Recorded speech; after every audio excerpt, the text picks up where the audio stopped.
Hey guys, getting ready to dial in my AR-10 from F1 Firearms, and today we're going to put a Vortex Viper PST 1:6x24 optic on it, and I thought this would be a perfect opportunity to share with you guys a product I came across that a buddy of mine in Idaho developed called the Scope Setter.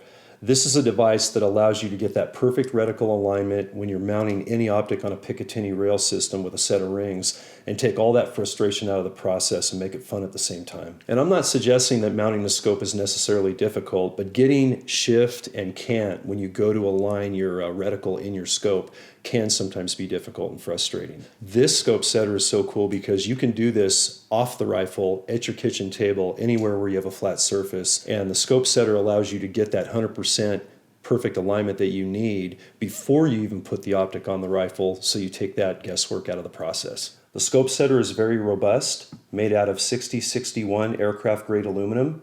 It's made for Picatinny rail mil-spec systems and made entirely here in the USA. The scope setter's takedown design allows me to store it anywhere, and as we like to say, there's a place for everything, and everything's in its place. Now, before we use the scope setter to get that perfect reticle alignment, we gotta determine the eye relief of our scope to our individual eye and how it mounts on the gun. For an AR platform, it's usually about 3 to 4 inches, but every shooter and length of pull varies. That general measurement of 3 to 4 inches for eye relief is really important before we start tightening screws. I get a lot of questions of where exactly do you place the scope in the ring system, and a general rule of thumb is if you can get your rings equidistant of both sides of your elevation cap, your windage cap, and any of your mechanics by your parallax cap, you're in pretty good shape to start.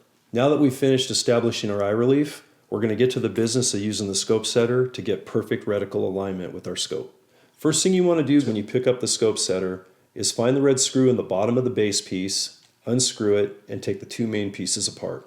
This is the base of the unit, and you'll notice that it has two adjustable feet that sets on your table like this. This is your Picatinny rail upper, and inside the Picatinny rail upper is this bubble level that we're going to use later. Now we're going to connect the base to the Picatinny rail by finding the notch in the top of the Picatinny rail and putting that red screw right back in it to form a T, just like that. I get asked all the time about the height of the scope, the angle of the scope, and we're not worried about that right now. We're worried just about cant.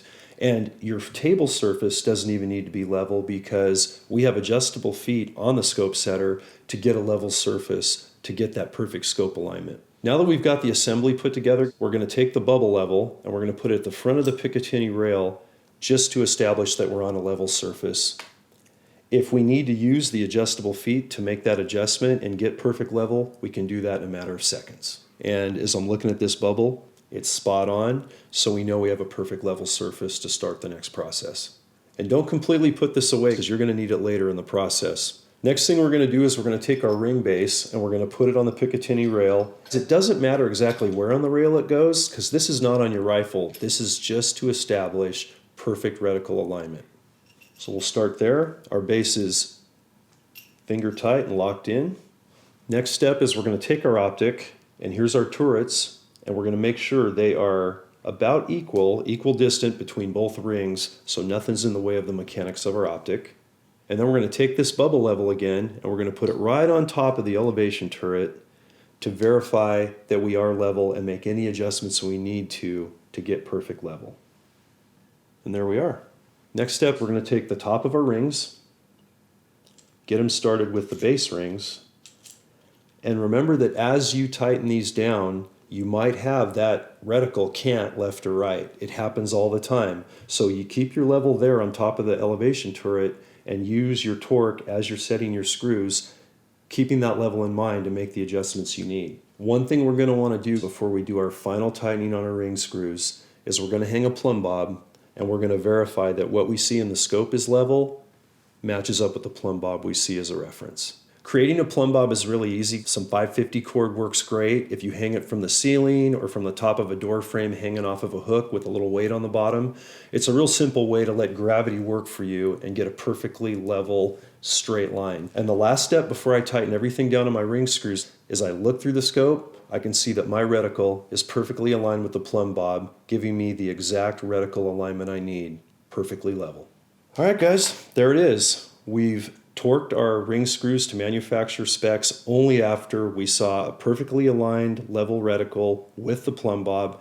And just to be safe, I've still got my little bubble level here, and I take a look and I see that we're still in alignment. I really like this scope setter because it is so simple, it's so compact. You can see it's a lot easier than having to do it on your rifle and all those endless minutes or even hours of frustration of it going left, going right as you torque your ring screws. Now we can take the optic off the scope setter, get it on the rifle, and get out on the range and start shooting.